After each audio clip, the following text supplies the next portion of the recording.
Nós vamos ler a palavra de Deus em Efésios capítulo 3, nós vamos ler o verso de número 20 e o verso de número 21, por favor, você que trouxe a sua Bíblia, nós vamos ler no capítulo 3, verso de número 20 e 21, digam amém?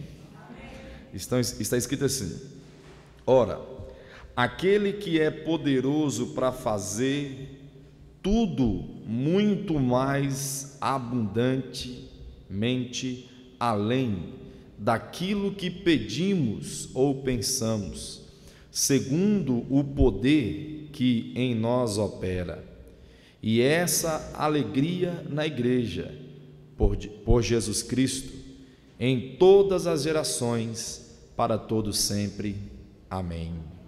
Feche os olhos. Senhor, obrigado pela oportunidade de estarmos aqui em Tua presença, em poder, ó Deus, ouvir a Tua palavra, ouvir a Tua voz, ó Deus, ministrar a Tua palavra. Nós te damos graças, Senhor. Muito obrigado pelo nosso dia, muito obrigado pela saúde, pelas bênçãos que o Senhor tem nos dado. O nosso coração está grato ao Senhor. Por isso, diante da leitura da Tua palavra, nós pedimos ao Senhor que o Senhor venha falar conosco, que o Senhor venha nos instruir, que o Senhor venha nos direcionar para a glória e para o louvor do Teu nome. Amém e amém.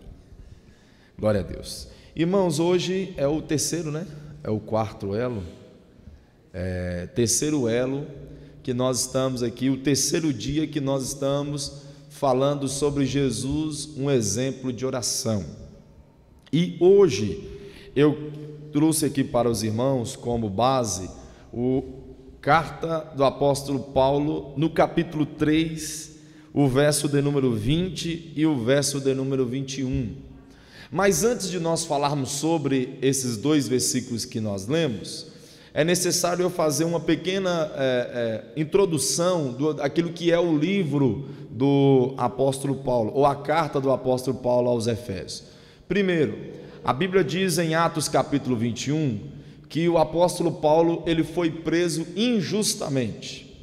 E quando ele foi preso, a história nos conta e a Bíblia nos dá indicações a isso, que o apóstolo Paulo ele foi preso por duas vezes. Uma prisão que foi chamada prisão domiciliar, onde ele estava na sua própria casa, onde ele tinha certo tipo de liberdade, e uma segunda prisão, que aí é uma prisão fechada, privada, uma prisão que de fato trouxe alguns sofrimentos e angústia para o apóstolo Paulo. Nesta primeira prisão, o apóstolo Paulo ele teve uma certa liberdade, a tal ponto dele conseguir escrever algumas cartas e enviar algumas cartas para algumas igrejas. E dentre essas cartas se encontra então o livro ou a carta aos Efésios, a cidade de Efésios, a igreja que estava dentro desta cidade. E o apóstolo Paulo, dentro desta carta aos Efésios, ele tem um tema central, ele tem um objetivo. E o objetivo dele ao escrever a carta, era que a igreja de Efésios pudesse entender que o nome de Cristo seria glorificado através da vida deles. Esse é o objetivo do apóstolo Paulo escrever esta carta. Interessante que lá no capítulo 1, o apóstolo Paulo ele vai enfatizar no capítulo de número 1 as bênçãos espirituais que o cristão recebe. Quando você se torna cristão, quando você entrega a vida ao Senhor, quando Cristo te resgata das trevas, quando o Senhor, pela sua misericórdia, te dá a salvação, te abençoa, o apóstolo Paulo no capítulo 1 vai falar que nós recebemos bênçãos espirituais. Que bênçãos espirituais é essa? Bênçãos espirituais como remissão, perdão, o selo do Espírito Santo. O capítulo 1 vem falar dessas bênçãos de Deus para nós. No capítulo 2, o apóstolo Paulo fala sobre a situação humana. Que situação é essa? A situação que o homem, por si só, não tem condições de se salvar. Lá no capítulo de número 2 de Efésios, o apóstolo Paulo vai dizer que todo homem está morto e debaixo dos seus delitos e das suas ofensas contra Deus.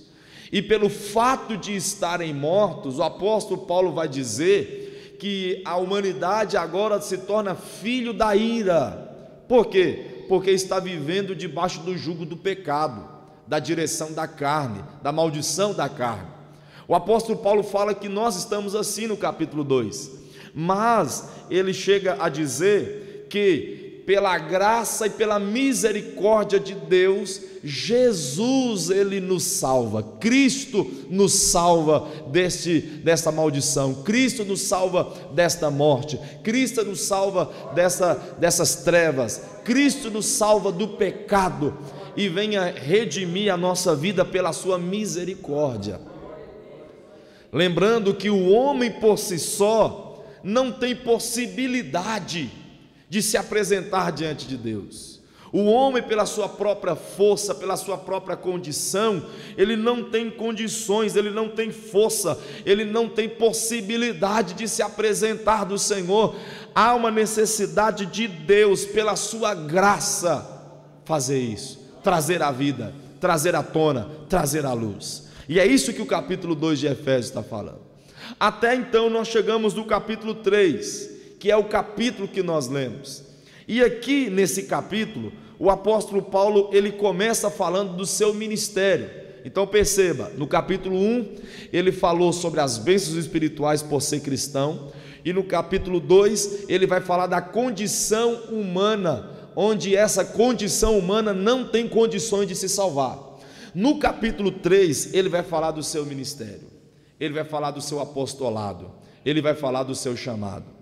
Até que no meio desta exposição do seu chamado, chegamos no versículo 14, do verso de número 13, que é o verso 14 até o verso de número 21, uma oração do apóstolo Paulo para aquela igreja.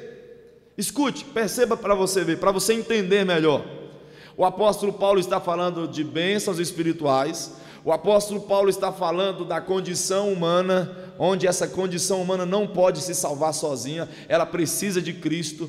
No capítulo 3 ele começa falando do seu ministério, até que ele dá uma pausa, ele dá uma parada, ele interrompe agora o estudo, ele para agora o estudo e começa a fazer uma oração. Tanto é que os estudiosos vão dizer que o versículo 14 até o verso de número 18 é um louvor que a igreja primitiva utilizava em adoração a Deus, e que o apóstolo Paulo vai agora utilizar como oração diante de Deus. Então, ele para do seu estudo, ele interrompe agora a sua mensagem, ele interrompe tudo agora que ele está fazendo, dobra os seus joelhos e começa a orar. E por que eu digo que ele dobrou o joelho? Porque o verso 14 ele fala isso, ó: por esta causa me ponho de joelhos diante do Senhor. Ou seja, ele dobra-se de joelho, ele curva agora de joelho e começa a orar. E a sua oração tem um objetivo. Perceba que a carta aos Efésios é uma carta direcionada a uma igreja. E ele está ensinando a esta igreja até que ele para e vai orar. Qual é o motivo da sua oração? Aquela igreja. Ele para de orar, ele para de ensinar e começa a orar por aqueles irmãos, por aquela igreja, por aqueles irmãos que estavam sofrendo, que estavam sendo instruídos pelo apóstolo Paulo. E ele faz uma oração que eu quero, em nome de Jesus, mostrar para você essa oração do apóstolo Paulo, e que a partir de hoje vai ser a nossa oração em nome de Jesus. Digam amém.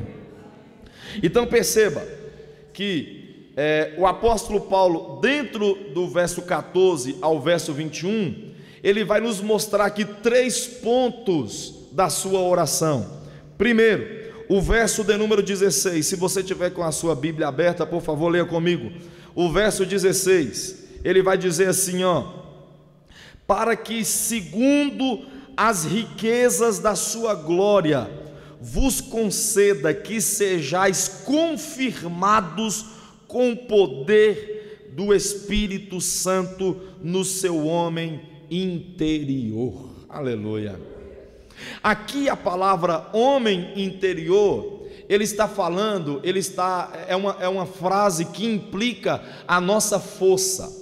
Ele está falando aqui sobre a nossa força. Em outras palavras, ele está escrevendo assim, ó: para que, segundo a riqueza da sua glória, vos conceda força, poder no seu espírito, força, poder no seu ânimo.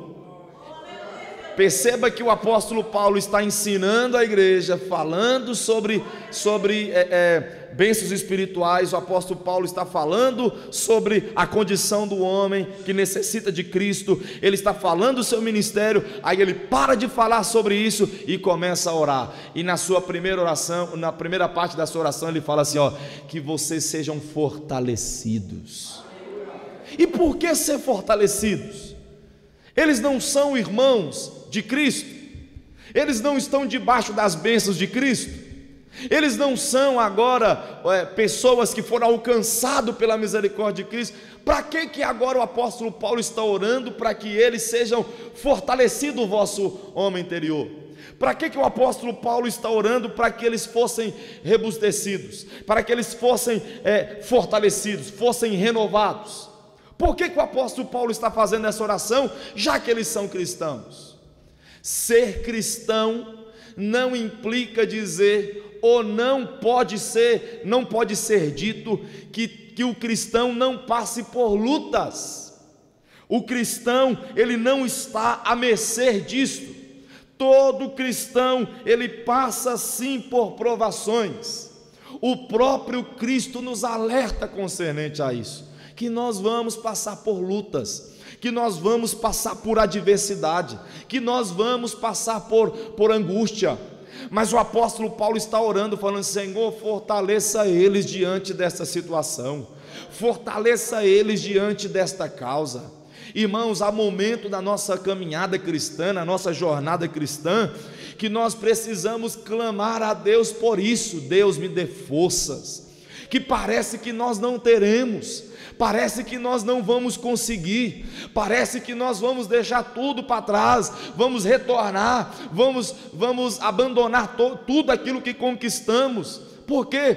Porque nos deparamos com dias onde estamos sem força, onde estamos sem ânimo, estamos cabisbaixo, querendo retroceder. Mas o apóstolo Paulo ora, e eu quero dizer para você que essa é a minha oração em prol da sua vida esta noite, em nome de Jesus. Você que veio aqui hoje, você que está nos visitando aqui hoje, que o Espírito Santo de Deus vos conceda força, que o Espírito Santo de Deus levante a sua cabeça, que o Espírito Santo de Deus conceda paz, que o Espírito Santo de Deus guie os seus passos, que o Espírito Santo de Deus renove você como a águia, que você possa caminhar e não se cansar, que você possa correr e não se fadigar, que a graça de Deus esteja sobre a sua vida. Não se preocupe. Não se preocupe quando as lutas, quando as angústias tentarem te parar, quando as provações te sugarem as suas forças e você pensar que não vai ter condição. É aí que Deus age. Eu sempre aprendi isso desde criança, eu sempre vi os pregadores antigos falar sobre isso. Deus, Ele trabalha no seu limite. Quando você não tem forças, Deus do alto dos céus levanta e diz: agora é a minha vez. Então, meus irmãos, a oração do apóstolo Paulo foi essa. A primeira parte dessa oração foi: Senhor, fortaleça a tua igreja. A segunda parte da oração é o verso 17. Por favor, vamos ler. Ele vai dizer assim: Senhor, fortaleça o espírito, dê poder ao espírito interior do homem. Verso 17: para que Cristo habite pela fé em vossos corações, a fim de, estando arraigados e fundados em amor. Olha para você ver. Primeiro, ele ora falando: Senhor, fortaleça a tua igreja. Depois ele fala assim: para que o teu Espírito habite sobre ele.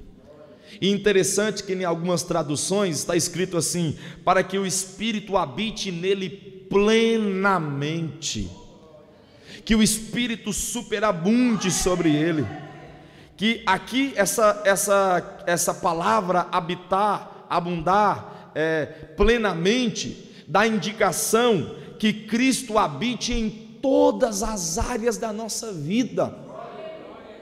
Irmãos, nós estamos vivendo dias onde as pessoas elas estão servindo a Deus só pelo nome. As pessoas estão vindo para a casa de Deus só por vir. Tem o hábito, a rotina de vir para a casa do Senhor não por outros motivos, a não ser o motivo de adorar e se entregar totalmente a Ele. Nós estamos vivendo em um dia onde as pessoas eles não estão tendo esse compromisso, essa real importância, dada essa real importância para Deus. Aqui o apóstolo Paulo está orando, e pode ser também a minha e a nossa oração, para que o Espírito habite em nós plenamente. O que significa dizer? Que o Espírito Santo faça parte de todas as áreas da nossa vida. É isso que o apóstolo Paulo está orando. Mas nós estamos vivendo dias onde o Espírito de Deus, eu vou dizer aqui de uma forma, vou conjecturar para você, o Espírito Santo de Deus só tem entrado na sala do teu coração, só tem entrado no máximo na cozinha do seu coração. Ele não tem feito parte, ele não tem sido parte, ele não está participando, não tem sido convidado para todos os cômodos e todas as áreas da nossa vida. E é por isso que nós nos deparamos com igrejas anêmicas, é por isso que nós nos deparamos com igrejas fracas, é por isso que nós nos deparamos com cristãos que difamam o Evangelho, cristãos que são a vergonha do Evangelho, enquanto o apóstolo Paulo grita dizendo: eu não me envergonho do Evangelho. Hoje nós estamos vivendo dias onde os cristãos são a vergonha do Evangelho. Mas por quê? Porque não tem habitado plenamente o Espírito de Deus na sua alma. Quando o Espírito Santo de Deus habita plenamente em nós, a nossa vida é mudada, não porque somos bons, mas por causa do Espírito habitar em nós. Quando nós entregamos a área financeira para Deus, quando entregamos a área sentimental para Deus, a área profissional, todas as áreas é colocada diante de Deus, Deus participa dela, é de todo o coração, a nossa vida é transformada pelo poder do Espírito. Que o Espírito de Deus preencha o teu coração essa noite, que Cristo faça parte de todas as áreas da sua vida, que Ele habite plenamente no seu coração, em nome do Senhor. Aí ele finaliza o verso 17, ele vai dizer assim, ó: para que estejam arraigados, fundamentados em amor. Aleluia. Quando que eu sei? Ei, olha para você ver coisa interessante aqui. Quando é que eu sei que a pessoa é cheia do Espírito Santo? Antigamente se pensava que a pessoa cheia do Espírito Santo é ela que pulava, gritava, rodopiava, né? Não estou falando que não pode fazer isso, eu estou dizendo que esta não é a manifestação que é verdadeira do Espírito. A manifestação verdadeira que tem o Espírito Santo está arraigado e fundamentado em amor. Porque não adianta nada pular, gritar, saltear, e se não houver amor. O apóstolo Paulo fala que é como um sino que tine, é como entregar a minha riqueza toda para os pobres, não tem valor nenhum. Se não tiver amor, não tem valor nenhum. O que é isso? O que implica dizer? Ser cheio do Espírito Santo, ter o Espírito Santo plenamente habitado em vós, é pessoas que tenham amor, é pessoas que dão lugar para Deus, são pessoas que sentem o Espírito de Deus, são pessoas que ouvem a voz de Deus. Que vocês sejam cheios do amor do Espírito Santo de Deus. Terceiro, verso 19, leia comigo: conhecer o amor de Cristo, que excede todo o entendimento, aleluia, para que sejais cheio de toda a plenitude de Deus. O verso 19, o apóstolo Paulo está orando para que a igreja conheça o amor de Cristo. Deixa eu te perguntar, você conhece o amor de Cristo? Paulo está orando para aquela igreja, que aquela igreja conheça. Muitas vezes nós parecemos que esquecemos do amor de Cristo, parece que deixamos de lado isso. Quando eu coloquei essa cruz aqui na igreja, muitas pessoas ficam assim com cara amarrada, porque dá indicação à igreja católica, né? Mas não importa, eu coloquei essa cruz aqui para que quando você entre dentro dessa igreja e olhe para a cruz, porque a cruz é a maior declaração de amor de Deus para com o homem. Foi lá na cruz do Calvário que Cristo nos amou, nos mostrou o seu amor, ao nos resgatar pessoas como eu e você, ignorantes, pecadores, pessoas como eu e você, muitas vezes ingratos, maldosos, fracos, pessoas que qualquer coisinha está abandonando, qualquer coisinha está mudando o humor. Deus nos amou, Cristo nos amou, e a sua morte na cruz nos deu vida. Nós estávamos mortos em nossas ofensas, os nossos delitos. O apóstolo Paulo fala no capítulo 2, e Deus que muito nos amou. O amor de Deus para com a sua vida é incomparável. O amor de Deus para com a sua alma é inconfundível. Nunca se esqueça disso, e entenda o que o apóstolo Paulo está orando para aquela igreja, que aquela igreja conhecesse o amor de Deus. E ele dá uma característica para esse amor, ele vai dizer: um amor que excede todo entendimento. Não tem como compreender como Deus pode amar homens pecadores como nós. Talvez como eu e você, que somos bonzinhos, entre aspas, né? Somos tranquilos, não causamos nenhum dano à sociedade. Agora imagina esses homens sanguinários, matadores, assaltantes, esses homens brutais aí que derramam sangue pelo prazer de ver o sangue ser derramado, que roubam pelo prazer, roubam por prazer, que matam por prazer. Homens que têm a coragem de uma pequena buzinada mais forte no meio do trânsito, têm coragem de sacar uma arma e matar, e ainda têm coragem de deitar na cama e dormir como se nada tivesse acontecido. Como amar pessoas assim, que têm coragem de entrar dentro de uma creche e atear fogo sobre aquelas crianças? Como pode Deus amar homens que têm coragem de matar os próprios filhos? Homens e mulheres que fazem atrocidades. É o amor de Deus.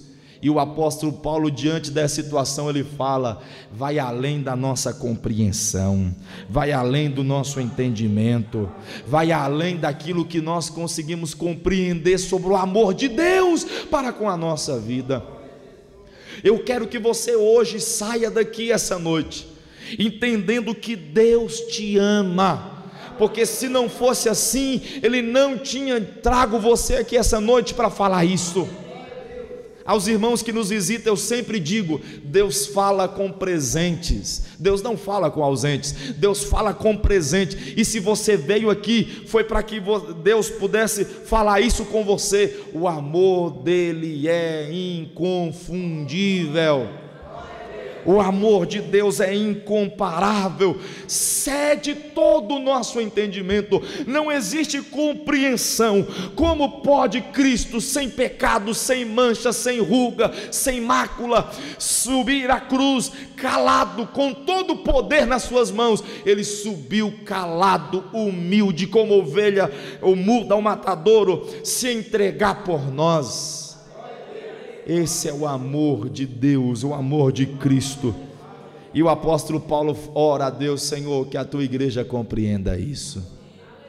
Porque a partir do momento que a igreja compreender o amor de Cristo, ele vai fazer agora o verso 19 e o verso de número 21 que nós lemos, que é adorar a Deus, adorar ao Senhor, entregar a Ele.